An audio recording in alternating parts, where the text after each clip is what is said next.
You sort of live in fear all the time. So you're always afraid.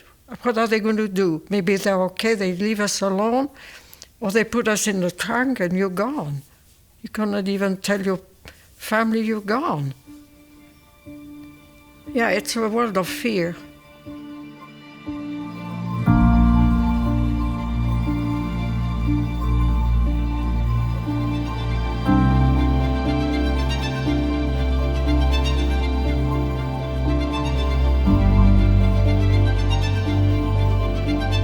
In late 1939, all of Western Europe watched as their neighbors to the east crumbled, one by one, under the fury of the German army.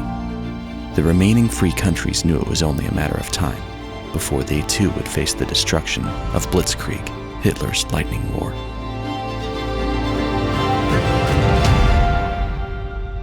As a 5-year-old girl growing up in Robertville, Belgium, Nelly Thirifays-Hiett, known to her family as Michette, couldn't fully understand why her parents were sending their children to live with their aunt far away from the Belgian-German border. My parents knew that the Germans sooner or later were going to invade, and they knew they couldn't. I was 5 years old. They could not escape with me. They had to move us to my aunt, who lived in Charleroi. I was going with my sibling. I was missing my parents. That's all I knew. Where is my mom? Where, children don't understand.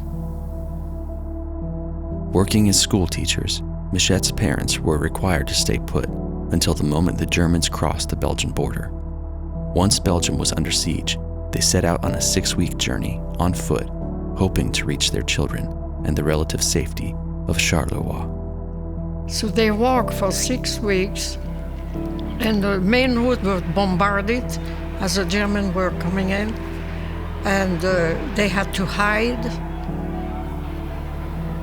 So my aunt thought that my parents were dead.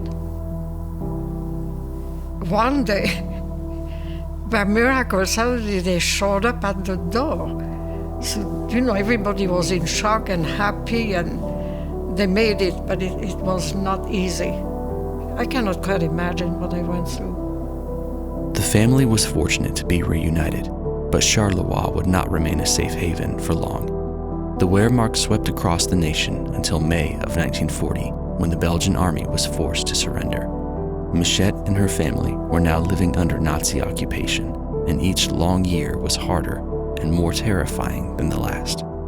Some children really were starving, they didn't have enough food. Nobody was fat in those days, I tell you. You see them in the street, they were everywhere. As young as we were, we knew they were the enemy. So you're always afraid. What are they going to do? Maybe they're okay, they leave us alone, or they put us in the trunk and you're gone. You cannot even tell your family you're gone. Yeah, it's a world of fear. The fears of the Belgian people were justified when they began to hear rumors of the fate that awaited many of those that were taken away, never to be seen again. Many died there. Yeah, it was a horrific affair. That's what we were so afraid, to be taken.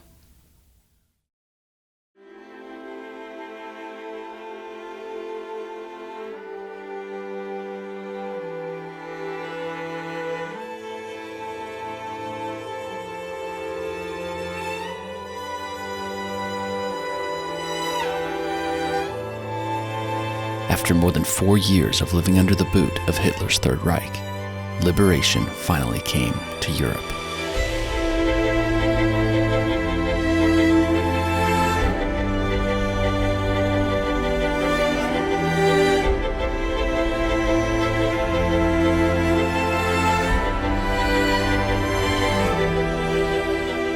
Well, the liberation was the best day of our lives when the GI came, Just to be liberated, that was really something. Couldn't believe the joy.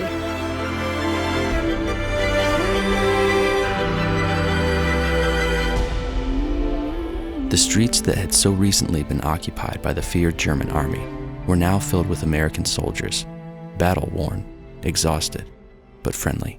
I remember the GI occupying a school because they had to stay somewhere.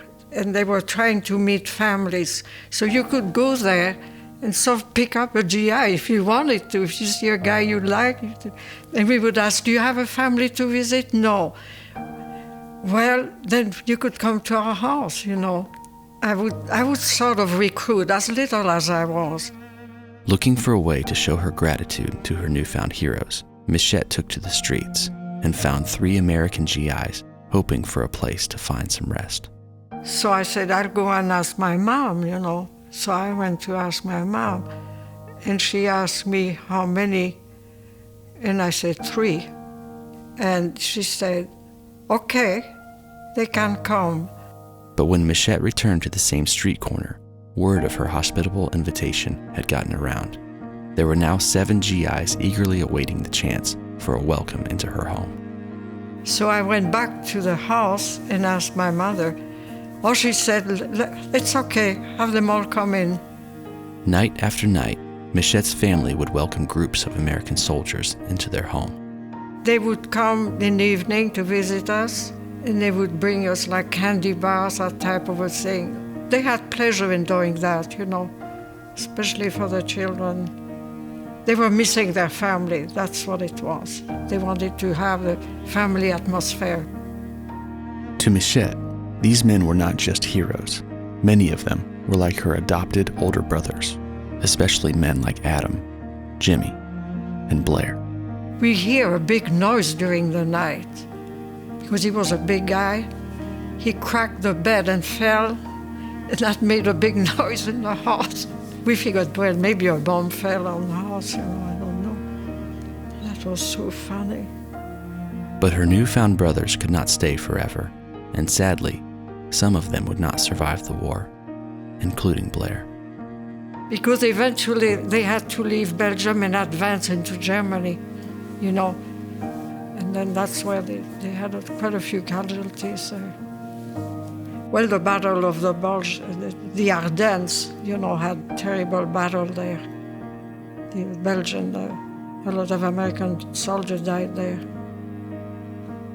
They built a beautiful cemetery near Verviers, where hundreds of GI are buried. The Henri Chapelle Cemetery and Memorial is one of 2 Belgian-based American cemeteries and the resting place of nearly 8,000 American soldiers who fought and died on Belgian soil. I just love them for what they've done. American family lost their children. You should see that cemetery there. If you ever go to Europe, go to Belgium and see that. It's really, you won't forget it.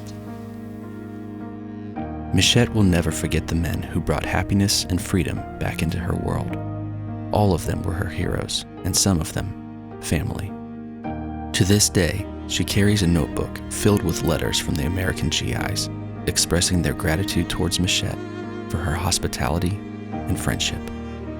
To my little Belgian friend, and many thanks for the pleasant evening that we have spent with you and your family.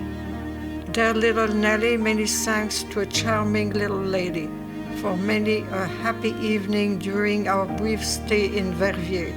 Always I will remember your energy, spirit, and love. To Nelly, the most gracious lady in all Belgium, whose charm and happiness have made a home for all of us and have endured her forever within the deepest confide of our hearts.